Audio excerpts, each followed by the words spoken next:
Hi, it's Meg and welcome back to my Pianola series, part 2, Cut and Create. So today we're going to break down some pianola rolls and see what we can do with them. First we're going to do some preparation. So last time I left you, we'd cut pianola rolls into sections and we'd folded some also. We're going to look at how we could use them as junk journal pages first.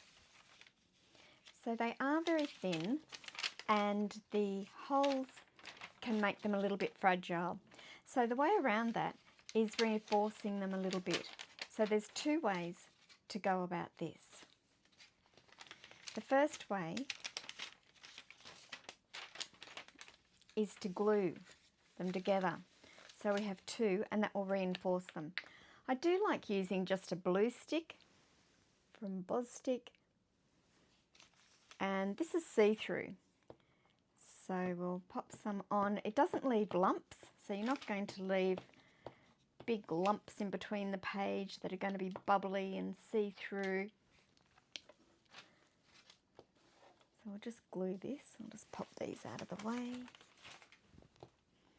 So the first one we're going to use is just the pianola roll itself, and we're going to put a bit of glue on, go around the edges and glue it to itself.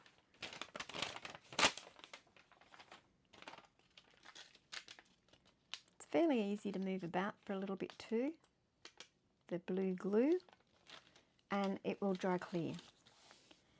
The other thing I like to use to smooth is this one. It's called a catalyst. They're only about $13. It's actually a thick piece of rubber.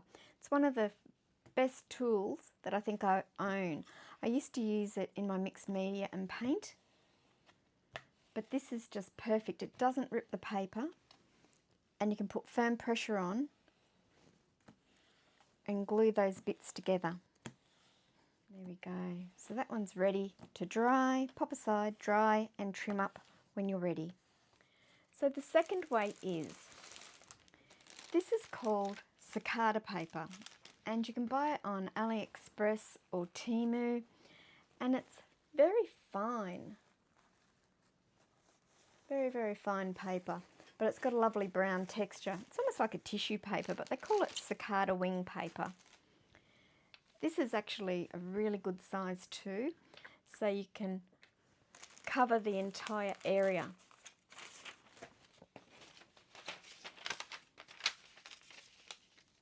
So we can use quite a good sized piece of this and back it with this one.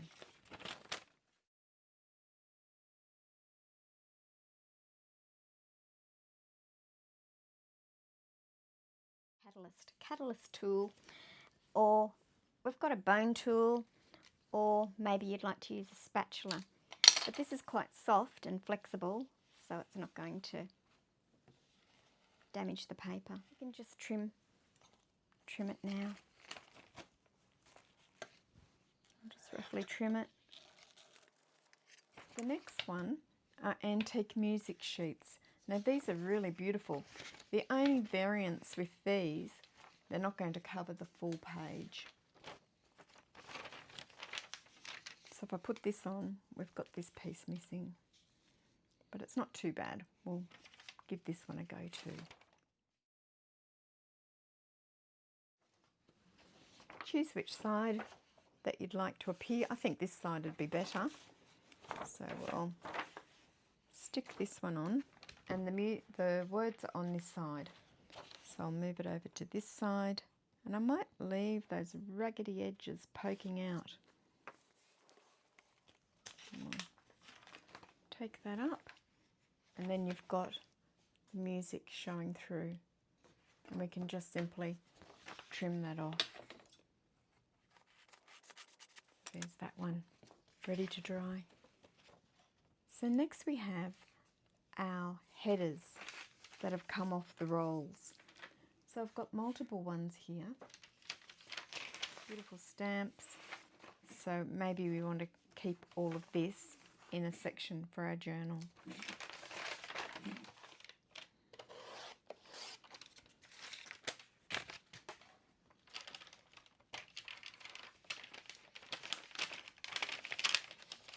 I'm going to section this off as best I can.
So we divided up our pianola roll into these sections. So we've got 6 sections.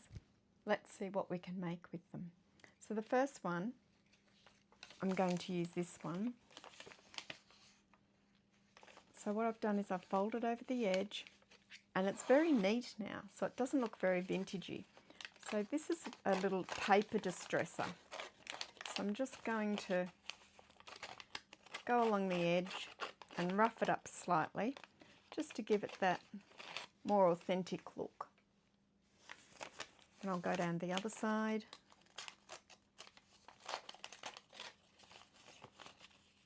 It's got like a little knife in the middle of it. You can do it with scissors otherwise, if you don't have one of these. But these I find make it look quite distressed. The other thing you can do is open your scissors and go along and roughen up the edges too. Then I'm going to come in with my Vintage Photo Distress ink.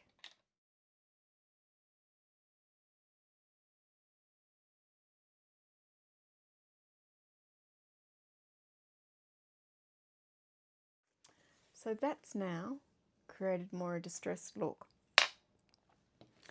So what I've done is I've selected some papers, just some scraps, and I've used a ruler to tear down the sides to give it a rough look. So we can also go in with a little bit of ink, really briefly.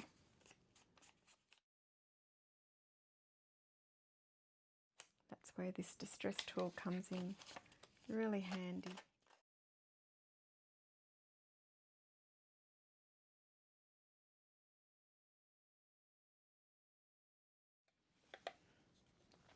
Get some archival ink. That doesn't smudge. It's waterproof. And just use these little stamps.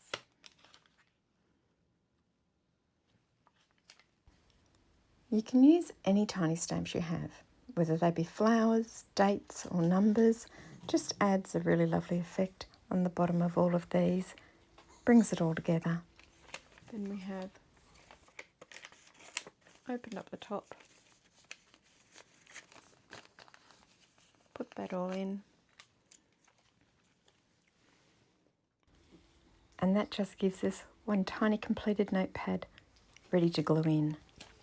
So I've got a little journal started with a few flip throughs. So let's use this one. And that bit, so I've just folded it. And I'm going to pop it on there. And I'll just snip that corner off.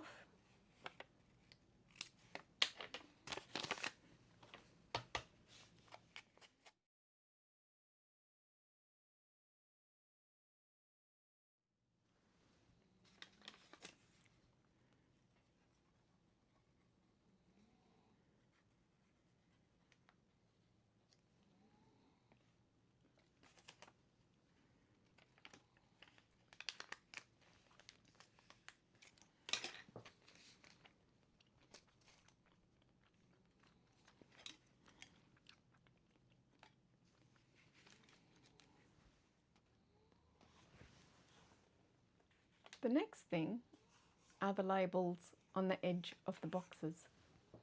So if we just cut those off, then you're left with something like this. So that's what we're going to use here. Photo mounts that I think will do the job. So I'll get out some of these.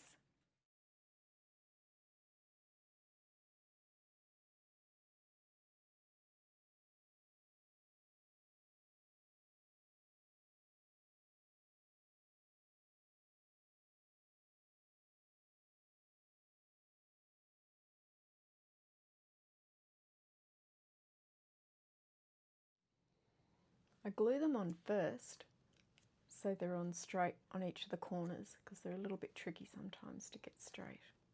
These are pre-glued, but they're very, very old. So I'll just put a little bit of glue on each of the corners. And we'll pop that down here. So I'll put that aside. So that's our 2 things made so far. Then this is one of the pages that we glued earlier, and we had the sheet on the inside. So that's the perfect size for my new journal. So this, I think, will end up going here. So what I've done is I folded it and then folded it over. And we have a midpoint and a midpoint.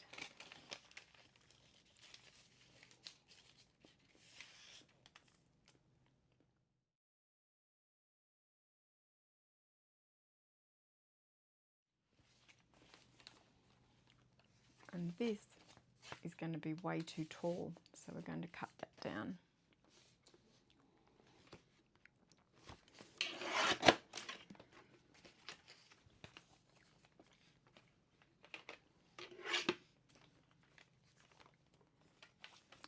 So the stamp goes this way, so I'm thinking of putting this in a journal also on a fold like that. So I found the perfect spot on top of the pianola paper that was backed with the antique music paper. I'm just going to glue the edges, being mindful of which way the stamp is facing up, the little red stamp there, gluing it down, pressing it firmly, adding some lace, adding a bit of a doily, layering it, which always gives a really lovely effect, and then adding a charm. So that's all finished now. And now we've got a few other things to add to the journal of the items we've just completed. This page that I've just glued this down on is an embossed page of pianola paper. I always keep all my scraps of lace just for purposes like this. I find that just adding a bit of white lace gives a little bit of contrast between the dark brown and the white. So just glue that in place and that page will be complete now. So we're going to find some spots in the journal for the things that we've just completed. This one I'm going to glue on the inside of an envelope flap.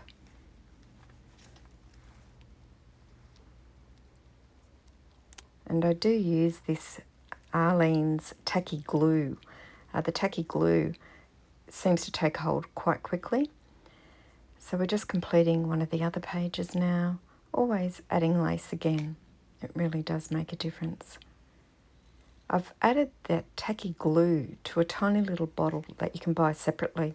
Even from the cheapy stores, they have a metal nozzle, and They're just perfect for putting really small bits of glue on the page.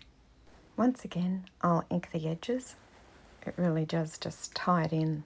The brown gives that mellow finish. And we'll add a bit more detail with some other embellishments. Adding a bit of German vintage measuring tape. It's a paper tape. It always looks fantastic on pages too.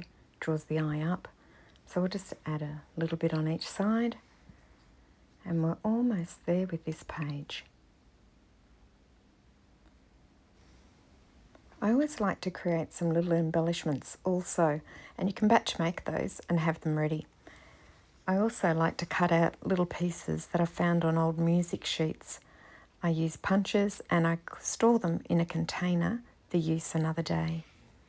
So I've added some ephemera, some postcards, other things.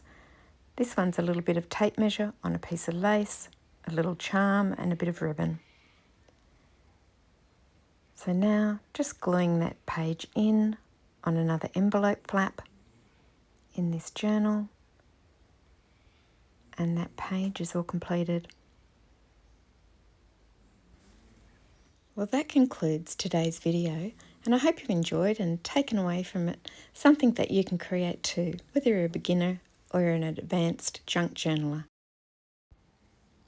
Don't forget to like and subscribe if you've enjoyed today's video, and I'll see you next time.